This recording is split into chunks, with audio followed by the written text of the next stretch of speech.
आइए आज हम अपने चैनल पर कुछ पूजा सामग्री के बारे में, पूजा अर्चना के बारे में आप लोगों को जानकारी देना चाह रहे हैं। तो आइए शुरुआत करते हैं। सूर्य, गणेश, दुर्गा, शिव, विष्णु ये पंचदेव कहे गए हैं। इनकी पूजा सभी कार्यों में हमें विधिवत रूप से करनी चाहिए। जो लोग गृहस्थ में हैं और कल्याण चाहते हैं वो एक मूर्ति की ही पूजा न करें बल्कि अनेक देवी मूर्ति की पूजा करें। इससे कामना पूरी होती है। लेकिन दूसरी बात यह भी है कि घर में 2 शिवलिंग, 3 गणेश, 2 शंख, 2 सूर्य, 3 दुर्गा मूर्ति, 2 गोमती चक्र और 2 सालाग्राम की पूजा करने से गृहस्थ मनुष्य को अशांति का सामना करना पड़ता है। सालाग्राम की प्राण प्रतिष्ठा नहीं होती। बाणलिंग तीनों लोकों में विख्यात है। उनकी प्राण प्रतिष्ठा, संस्कार या आवाहन कुछ भी नहीं होता। आपको ये भी बता दें कि पत्थर, काष्ठ, सोना या अन्य धातुओं की मूर्ति की प्रतिष्ठा घर या मंदिर में करनी चाहिए।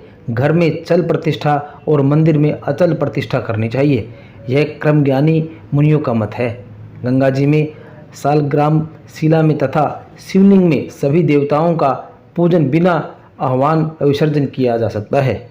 हम पूजा अर्चना के दौरान तुलसी के पत्तों का चयन करते हैं, उसका भी हमें बहुत ध्यान रखना चाहिए। तुलसी का एक एक पत्ता न तोड़कर पत्तियों के साथ अग्रभाग को तोड़ना चाहिए। तुलसी की मंजरी सब फूलों से बढ़कर मानी जाती है। मंजरी तोड़ते समय उसमें पत्तियों का रहना भी आवश्यक माना गया है।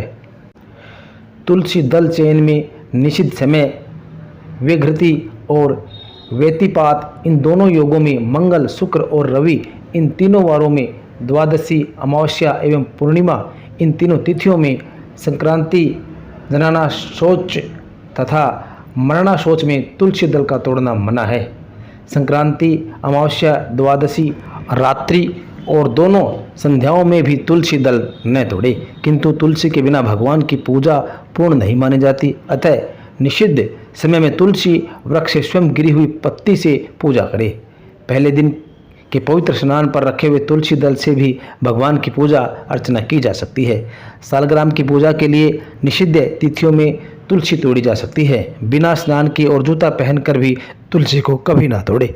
बिल्व पत्र तोड़ने की भी अलग सी विधि है। इस प्रकार से चतुर्थी, अष्टमी, नवमी, चतुर्दशी और अमावस्या तिथियों को, संक्रांति और समय और सोमवार को बिल्व पत्र न तोड़े। किंतु बिल्व पत्र शंकर जी की पूजा में बहुत ही प्रिय माने गए हैं। इसलिए निषिद्ध समय से पहले दिन का रखा हुआ बिल्व पत्र चढ़ाना चाहिए। शास्त्र ने तो यहाँ तक कहा है कि यदि नूतन बिल्व पत्र न मिल सके तो चढ़ाए हुए बिल्व पत्र को भी धोकर बार बार चढ़ाया जा सकता है। बिल्व पत्र के चढ़ाने से भगवान शंकर बहुत प्रसन्न होते हैं। कुछ लोग पूजा अर्चना के दौरान पुराने फूल पत्ते आदि चढ़ा देते हैं, जो कि नहीं चढ़ानी चाहिए। आपको बता दें कि जो फूल, पत्ते और जल बासी हो गए हैं उन्हें देवताओं पर न चढ़ाए। किंतु तुलसी दल और गंगा जल बासी नहीं होते। आपको ये भी बता दें कि तीर्थों का जल कभी बासी नहीं होता। वस्त्र, यज्ञोपवीत और आभूषण से भी निर्माल्य का दोष नहीं आता। माली के घर में रखे हुए फूलों में बासी दोष नहीं आता। दोना तुलसी की तरह एक पौधा होता है। भगवान विष्णु को यह बहुत ही प्रिय है, हमें अवश्य चढ़ाना चाहिए।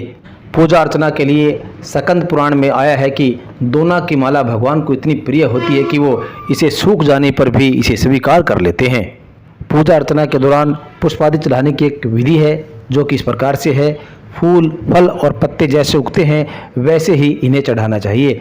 उत्पन्न होते समय इनका मुख ऊपर की ओर होता है, अतः चढ़ाते समय इनका मुख ऊपर की ओर ही होना चाहिए, ऊपर की ओर ही रखना चाहिए।